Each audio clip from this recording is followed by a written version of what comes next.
So what I have shown for you here is the model that I've developed over the past years to help understand how and why disease progresses the way it tends to progress in today's society. Now, this model isn't going to capture everybody's disease story, okay? But what it is going to do is try to capture how these very, very large rates of diseases arise.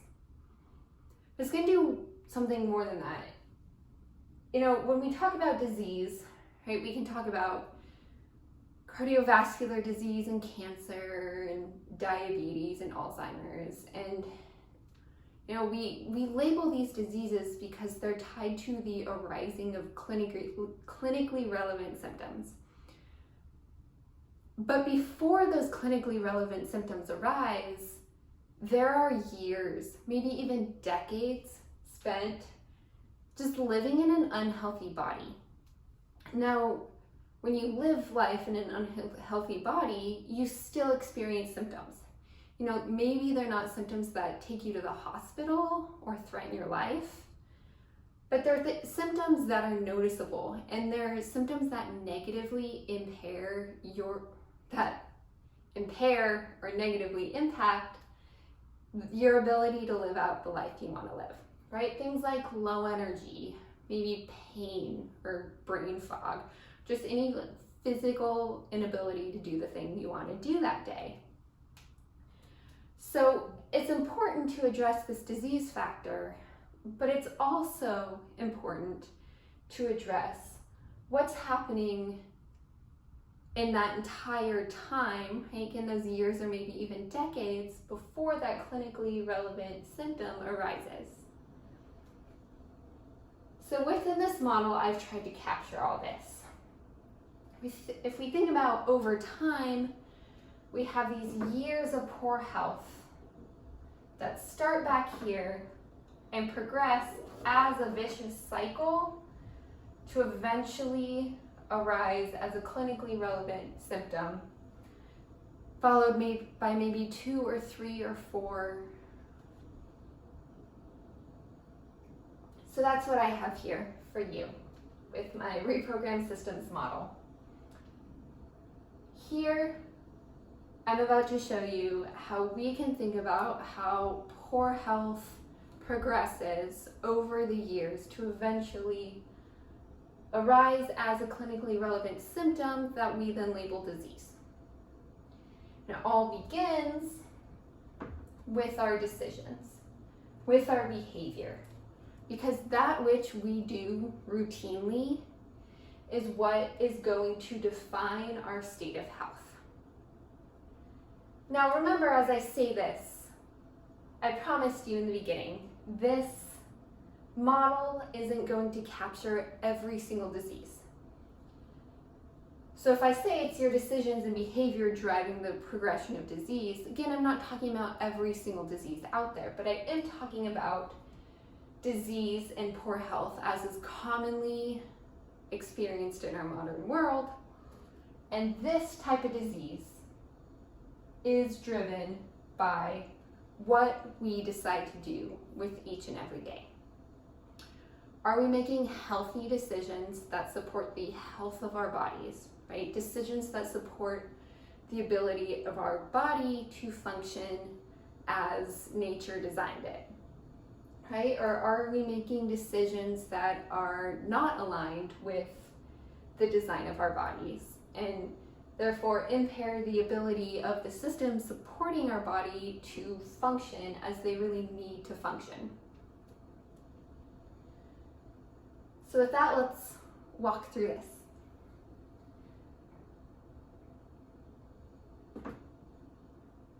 When it comes to understanding disease progression from a physiological perspective,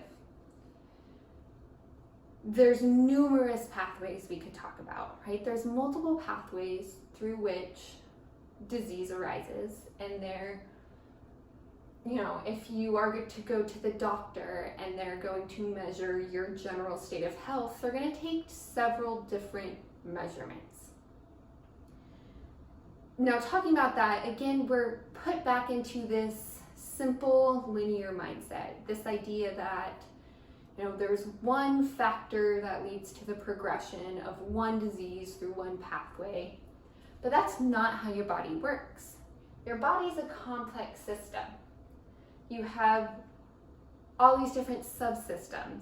You have different cells, different tissues, different organs, and they're all connected through different networks, right? You have your lymphatic system, you have your blood vessels, you have your nervous system, right? There's all these different connections, all these different ways to tie together these different cells, tissues, organs to create this complex network. So whatever happens to one specific component, say the liver or the muscle tissue, anything that happens there is going to be felt elsewhere in the body. Because of this, we can't think about different systems in the body with this simple linear mindset. We can't do that without losing sight of what's really going on. So what's really going on here? What's really at the root of disease progression, right? It's not the dysfunction of one pathway, it's the dysfunction of this network as a whole. And if you look at the literature, this goes by different names, but I like to refer to it as metabolic dysfunction. An unhealthy body is one in which the body's ability to maintain metabolic homeostasis via this complex network, right, through all these different pathways that are interconnected. When this complex network cannot function as a unit, as the way nature intended it to, the entire system breaks down. As the entire system breaks down, you get the arising of clinically relevant symptoms. Again, these diseases.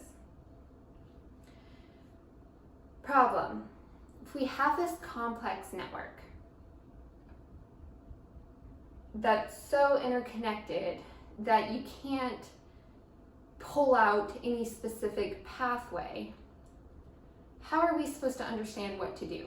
How are we supposed to understand how we can make decisions regarding the arising of disease if we just have this network, right? Well, what you can do is two things. The first thing you can do is delicately pick apart this network. You can examine individual pathways, right? Maybe you want to understand the accumulation of excess fat in adipose tissue, right? That's one pathway through which disease progresses. Or maybe it's the accumulation of excess fat in the liver, right? A fatty liver. That would be another individual pathway. Now you can pick apart the network and you can try to understand each pathway individually. But again, you have to do that delicately, because in picking it apart, you naturally lose sight of the working of the entire system. So you can do that, and that can help you out. That can help you understand some of your decisions. But what we really want to know is, what are just some simple decisions that we can make, right? We don't want to understand every single pathway and link individual decisions to those individual pathways. That's too much information. We're going to get lost, and we have lives to live, right? I want you to be able to go out and enjoy life and live life, and I want you to be able to do that with a healthy body. I can't give that to you if we are spending all our time understanding all these different individual pathways. We can do that, it can be interesting, and it can help us out a little bit. But what I really want to focus on is this. Because it turns out you don't really have to understand these individual pathways. If you can understand this one internal driving factor that's driving the progression of all of this metabolic dysfunction. And that's what I have here. Energy dysregulation. So what I have come to see as really one strong core internal driving factor, where if you have this going on, if the body loses its ability to regulate energy throughout the system supporting the body, if this one thing happens over time, that will drive the dysfunction of this entire network, and in turn lead to the arising of clinically relevant symptoms, disease. So what if we could spend our time understanding our general patterns of behavior that impact this one factor? If we could do that, then we wouldn't have to spend our day worrying about thousands of different decisions. Instead, we could just understand a few general patterns, ensure that those patterns of behavior are positively impacting, supporting our body's ability to regulate energy. In turn, support the functioning of our metabolism, the functioning of our body's ability to get the energy it needs and to do so in this balanced, safe way. So that's what I want to teach you here. And that's what's captured in this model.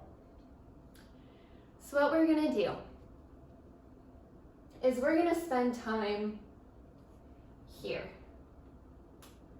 We're also going to spend some time here, right? But we're going to spend most of our time here. We're going to spend most of our time trying to understand this core driving factor. Okay, we're going to tie this core driving factor to our decisions so that we can go on with our lives with a general understanding of how these main patterns, right? What types of foods are we eating? Not stressing about every single detail of our diet, but just general trends about what food we're eating, when are we eating, how a little bit less about how much we're eating, right? Because turns out you don't need to stress about how much you're eating if your body understands the energy that it's receiving, because your body should understand how to eat the right amount, right? Your body's been designed over millions of years. One design feature is that it understands how much energy it needs and how much energy, maybe it needs to let go of. But it can only do this if the systems are regulated and if the systems are functioning. So we're going to start, we're going to focus our attention here. And this core driving factor, these key decisions that we're making in our day to support this. And along the way, we can have some fun talking here, unraveling these pathways. Because personally, I think this is interesting, and I think there's a lot to learn here that can help us out. But we're always going to tie it back here to these big ideas, these key patterns of behavior in our life. And in doing so, my hope is to help you avoid this progression of poor health and disease.